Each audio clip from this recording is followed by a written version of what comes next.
Anda kembali di Kabar Pagi, pemirsa. Gempa bumi dengan kekuatan 5,8 magnitudo mengguncang Mamuju, Sulawesi Barat. Sejumlah bangunan rusak dan ribuan warga mengungsi. Untuk mengetahui penanganan gempa di sana, kita sudah bersama dengan Bupati Mamuju, Ibu Sutina Suhardi. Assalamualaikum, selamat pagi Ibu. Waalaikumsalam, selamat pagi Mas Rizky. Apa kabar Ibu Bupati? Alhamdulillah baik. Baik. Ibu, kami ingin tahu mengenai data terbaru korban akibat gempa yang terjadi di Mamuju yang berhasil dihimpun oleh pemerintah.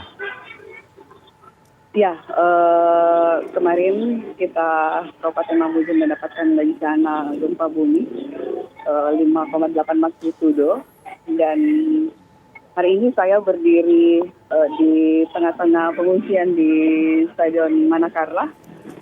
Menurut laporan per tadi malam, jumlah korban itu satu, alhamdulillah tidak ada korban jiwa, namun ada satu yang sakit parah dan ada 6 orang yang luka ringan. Baik, untuk korban luka ini sudah ditangani dan dibawa kemana saat ini? Kondisinya seperti apa, Ibu Bupati? Iya, begitu setelah kejadian mereka langsung dilarikan ke rumah sakit kemarin, Mas. Baik, Ibu Dan Bupati. sudah mendapatkan penanganan yang intensif dari dokter. Ribuan warga mengungsi saat ini akibat gempa yang terjadi. Hingga saat ini berapa warga yang masih mengungsi di sana, Ibu, dan titik-titik pengungsian ini sebenarnya di mana saja? Ya, jadi ada 5 kecamatan yang terdapat bencana gempa bumi kemarin. Namun kemarin memang di Kota Mamuju ya yang paling banyak pengungsian. Di Kota Mamuju ada 4 titik pengungsian. Salah satunya di Stadion Manakarlah, ada di Jalur 2, di Salupangi, dan di TVRI. Mereka mengungsi di daerah ketinggian karena memang titik gempa kemarin ada di laut, jadi masyarakat banyak berlarian mencari perlindungan di ketinggian. Seperti itu, Mas Rizky.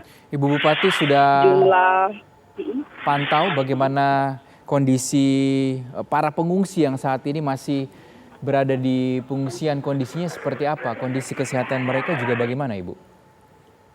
Ya, alhamdulillah setelah mereka berbondong-bondong mengungsi, kita dari pemerintah kabupaten bekerja sama dengan pemerintah provinsi dan teman-teman dari TNI Polri segera mendirikan tenda dan membuka dapur umum. Dan alhamdulillah semua sudah berjalan lancar.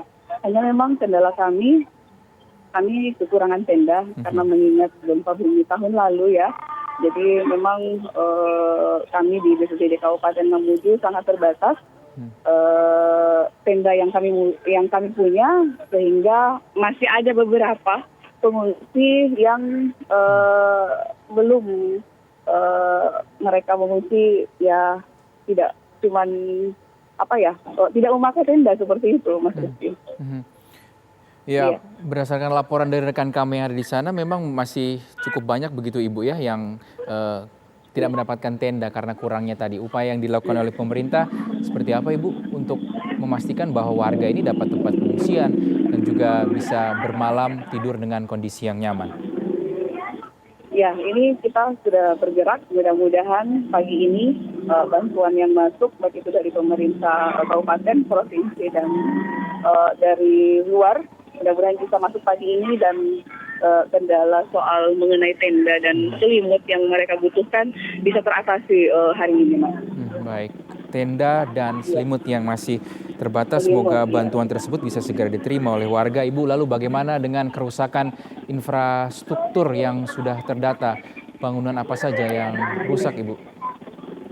Ya, menurut laporan tadi malam, ada kurang lebih 70 rumah yang mengalami dampak bencana, tapi itu masih laporan sementara karena memang petugas kami masih turun mendata karena memang ada 5 kecamatan yang terdampak, ada juga bangunan pemerintah yang terdampak bencana gempa bumi kemarin. Rata-rata bangunan yang terdampak adalah bangunan yang memang tahun lalu terdampak, cuma diperbaiki seadanya sehingga begitu pas gempa bumi kemarin itu cukup kerusakannya signifikan kerusakannya. Tadi kalau seperti yang Ibu sampaikan yang mengalami kerusakan ialah rumah-rumah warga dan juga kantor pemerintahan. Lalu ada laporan kah Ibu kerusakan yang dialami oleh rumah sakit ataupun sekolah-sekolah yang berada di sana?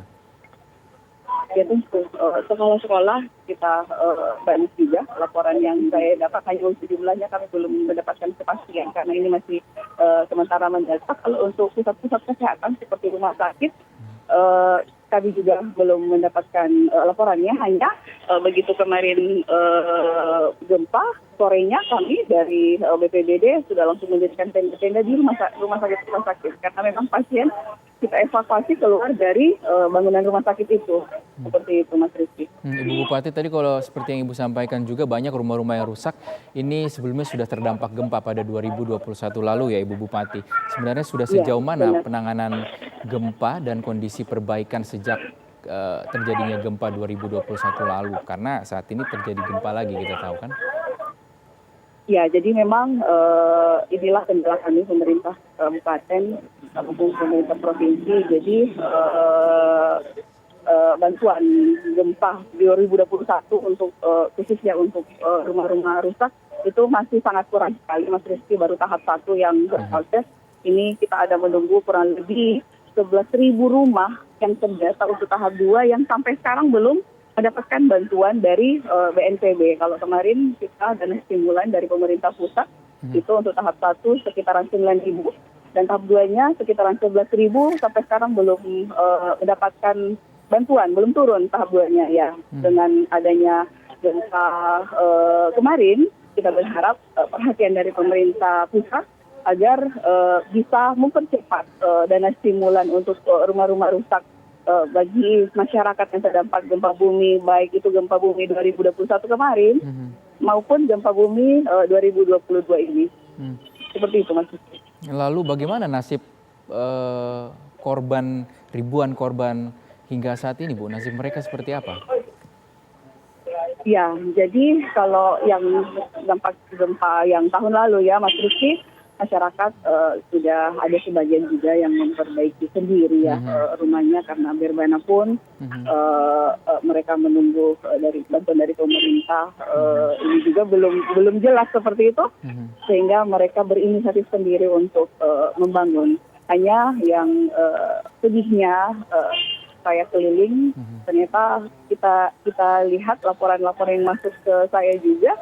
Rumah yang terdampak itu ya rumah-rumah yang memang belum dibantu oleh pemerintah kemarin yang terdampak gempa 2021 seperti itu.